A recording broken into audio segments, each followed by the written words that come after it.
Welcome back, everybody. This is the Teller County Home Safety Campaign podcast. I am Randy Munch, your host, and today I have with me Chris Hawkins. He is chief at 4 Mile Fire. He's been a firefighter for quite a few years.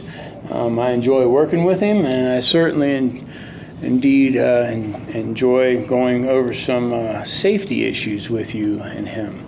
So without further ado, we're going to talk about carbon monoxide detectors, smoke alarms, and so forth, and the importance of those. So, sir, welcome. Welcome. All right. Thank you for having me, Randy. Appreciate it. Absolutely.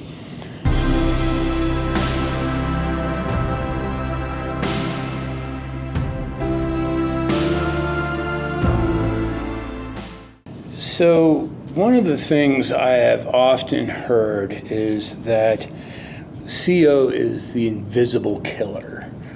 Correct. Yeah, what can you explain about that? that's absolutely right. It's an odorless and invisible gas that we are unable to see.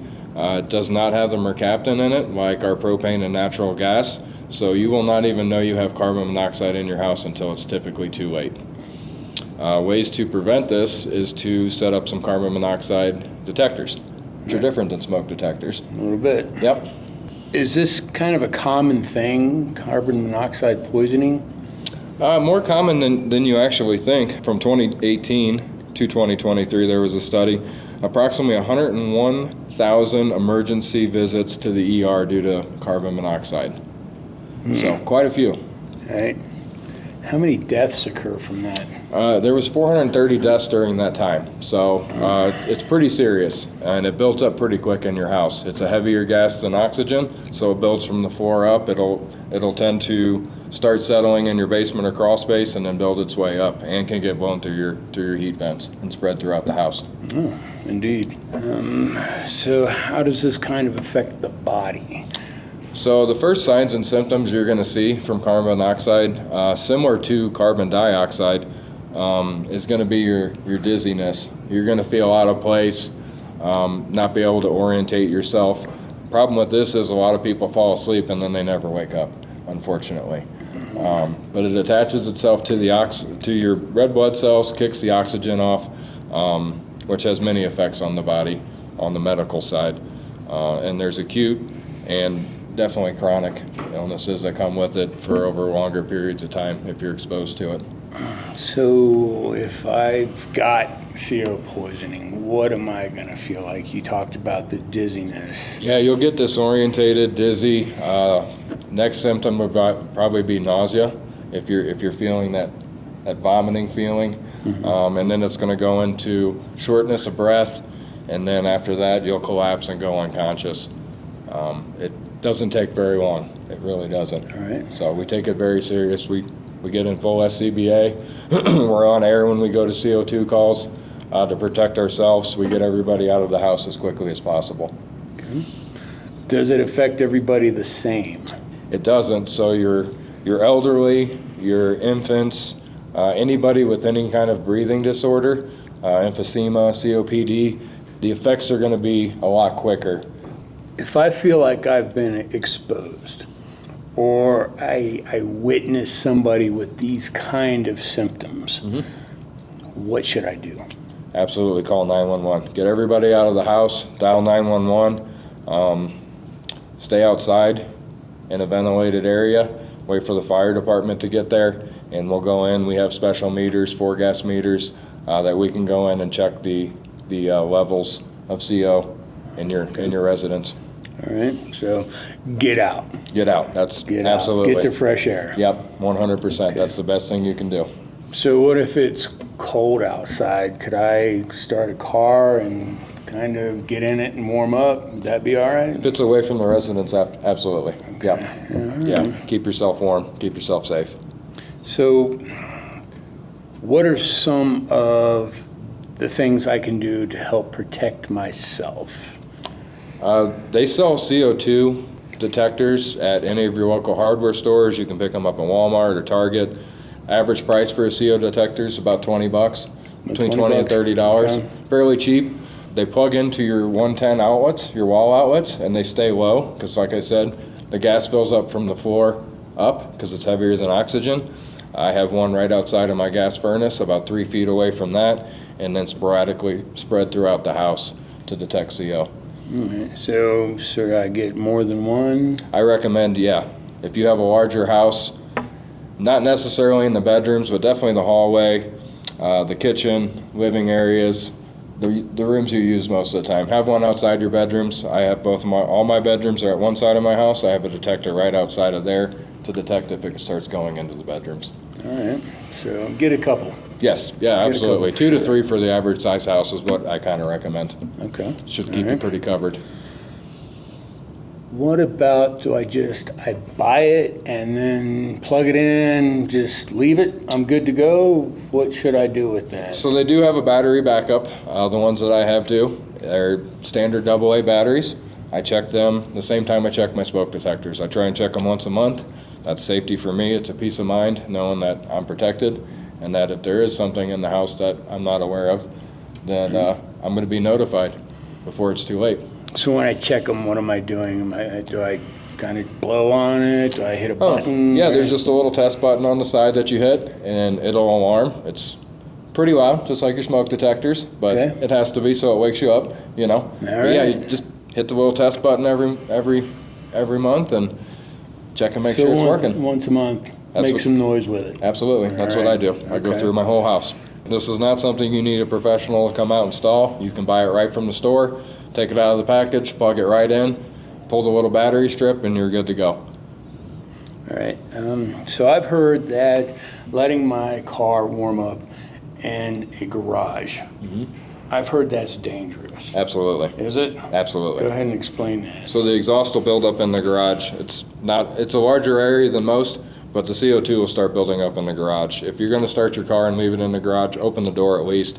I recommend backing out of the garage and getting it into open air and then letting it warm up from there. Because there's nothing in there to keep it really moving around. Yeah. So it just kind of floats there. It's just, it builds up. Can overwhelm you before you know 100%. Before you even get to your car, you can be overwhelmed. Oh, wow. A couple breaths. Yep, that's all it takes. So if I have, you said that it can get into my ventilation system. What about like appliances or venting system in the house? Absolutely. So it gets into those, and so that can be pushed around as well 100%. because of that. All right. Yeah, any of your gas appliances. A couple years ago, Thanksgiving Day actually, homeowners had a brand new gas oven installed, cooked their first turkey in it, and it was leaking carbon monoxide in the house. So they all showed symptoms. There was some vomiting, there was dizziness.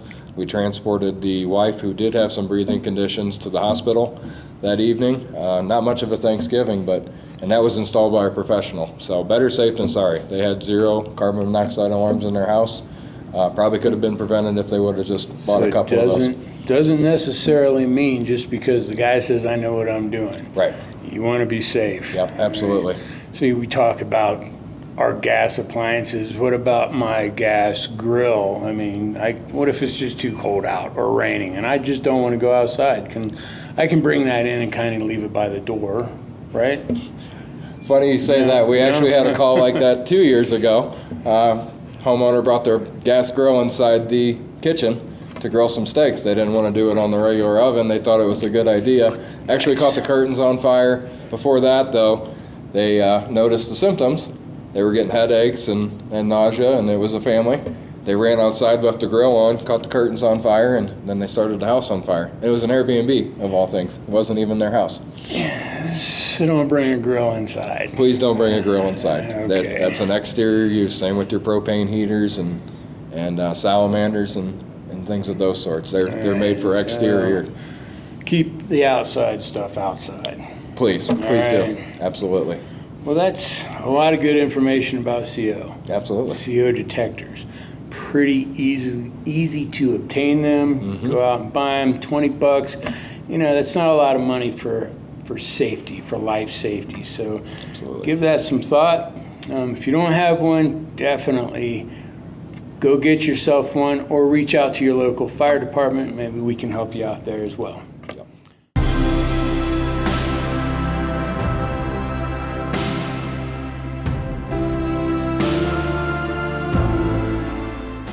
let's talk about smoke detectors, smoke alarms. I didn't know this, but they are different. What are the differences between detectors and alarms? So most of your smoke detectors nowadays, per code, have to be hardwired into your electric box. They're all interconnected, so they all talk to each other, and they should have a battery backup system on them. Most of them are still 9 volt. For your battery backup, they're good for a year. We recommend changing the batteries every year, and they get mounted to the ceiling instead of down low. And why is that? Smoke tends to rise, fill the ceiling up first, and they have little laser infrared detectors in there that when that laser doesn't hit the ground and it starts going through some smoke or something that's in the house that's not supposed to be, then they alarm. So particulates. Particulates in it the air. picks that up. Yeah, Okay. precisely. What kind of an advantage will that give me? Will that give a family if they have them versus not? So a fact that I was able to pull up on this, roughly 3 out of 5 deaths in fires in homes occur when there's no smoke detectors in the house. That's pretty senseless if you think about it. You know? It is indeed. For sure. It gives you that extra time to get out. With the building materials in houses nowadays, they tend to burn a lot faster. We like to open floor pans. We don't have the compartmentalized houses like we used to have. So fire tends to spread really quickly, and you really don't have a lot of time to get out of the house. So what if I get woke up, but I have someone who is hearing impaired or deaf? Do they have anything that can help with that? Absolutely. What do they got? We have smoke detectors now on the market that have LED lights that will flash and alert you. And we also have systems you can hook up to a bed that the bed will actually vibrate and let you know that the alarm's going off. Yeah. Every minute counts, right? Absolutely. All right. Now, if I just wake up and I smell smoke and my alarm's going off, and I've got grandma and grandpa in the back room and I have a youngin' in the other room, do I just get up and go? Or do I go, I want to help these people first, right? That's Absolutely. first and foremost. I Yep. want to, make sure I go and get those who need help the help that they deserve. Absolutely. Right. Yeah.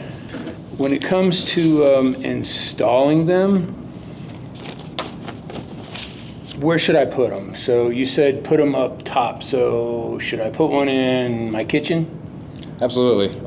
Kitchen definitely needs one. I recommend at least 10 feet away from all appliances so you don't get those false readings when you're trying to cook some bacon or breakfast in the morning. Which we all do. We all do it, yeah. All right, so you get those false alarms, Yeah. so you don't want to freak everybody out. So kind of open some windows maybe. Yeah, ventilate it while you're you're going to cooking. be doing some cooking. Yeah, absolutely. So I test them just like I test my COs. First of the month I go through, that's what I recommend. Beginning of a new month, just go through and hit the test button on everything, just to make sure that everything's up and working. And maybe as a side note, even get your children involved. Yeah, let them know. Let them do it. Absolutely. It's kind of fun for them to make some noise, and Yeah. it's okay to do. And then they understand what the purpose of it is and, how much safety it actually brings to your house. What can be done if there is a fire in a house? What can I do to help maybe slow it down to give the rest of my family a little bit of time? Compartmentalize. Close the doors behind you. If you come out of your bedroom, you get your kids out of their bedrooms, close the door behind it. Give the fire department some time to get there before the fire spreads throughout the entire house. Compartmentalize the fire as much as you can. If it starts in a bathroom, close the door to the bathroom. We had a good save 3 years ago on a bathroom fire. It was actually Just a space because of heater. that. Yep, next to some curtains. He closed the door. We were able to open the back window up, extinguish the fire right there. So, saved it from Right. spreading throughout the house. Compartmentalize. Exactly. All right, sounds good. How often should I replace my detectors? Manufacturer's recommendations is 10 years now. Why that long? Yep. So yeah, it's an initial investment. Some of them can be kind of pricey. I've seen them up to $50 now. You can find them on sale. Small price to pay? It is very small price to pay, Yeah. and it's good for 10 years. So replace the batteries on it. Like you said, it's a peace of mind and it's safety. Just peace of mind.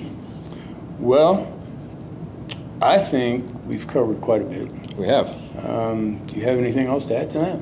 No, please check your smoke detectors. It does save lives, absolutely. It's a small investment for a peace of mind and safety.